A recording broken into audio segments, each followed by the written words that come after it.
আদালত চত্বর, শিয়ালদা আদালত চত্বর কিন্তু একেবারে নিরাপত্তার চাদরে মুড়ে ফেলা হয়েছে।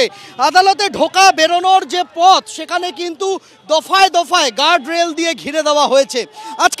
আজকে একাধিক কর্মসূচি রয়েছে।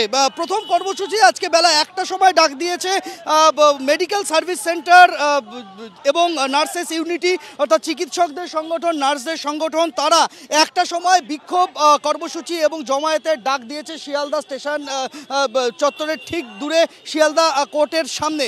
কিন্তু সেই অনুমতি এখনো পর্যন্ত পুলিশের তরফ থেকে জানিয়ে দেওয়া হয়েছে দেওয়া সম্ভব নয়।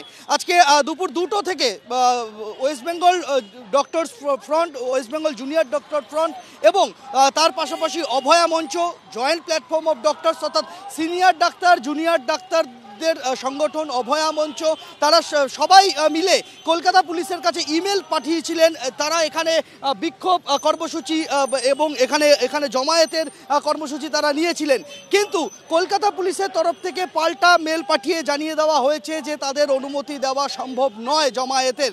তারা 2 দফায় মেল করা হয়েছিল অভয়া মঞ্চের তরফে। প্রথম মেল তারা এখানে কলকাতা পুলিশকে জানিয়েছিলেন যে তারা শিয়ালদা আদালতের বাইরে এখানে তারা তাদের প্রতিবাদ জানাতে চান। পুলিশের তরফ থেকে পাল্টা মেল পাঠিয়ে জানিয়ে দেওয়া হয় যে অনুমতি দেওয়া যাবে না।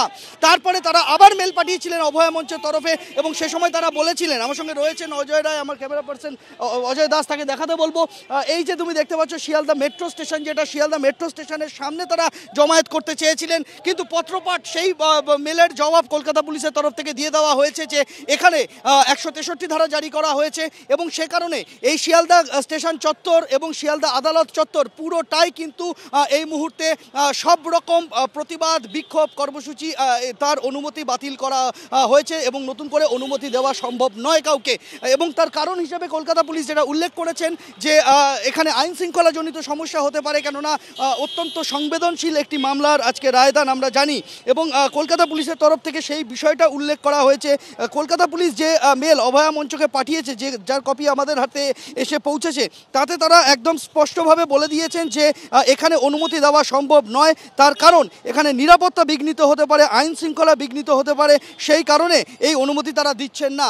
আর তাই আমরা দেখতে পাচ্ছি প্রচুর সংখ্যক পুলিশকর্মী, প্রায় 100-2 পুলিশকর্মী মোতায়েন করা হয়েছে এবং আধিকারিক লেভেলের অফিসারদের মোতায়েন করা হয়েছে নিরাপত্তা বিষয়টাকে দেখভাল করার জন্য।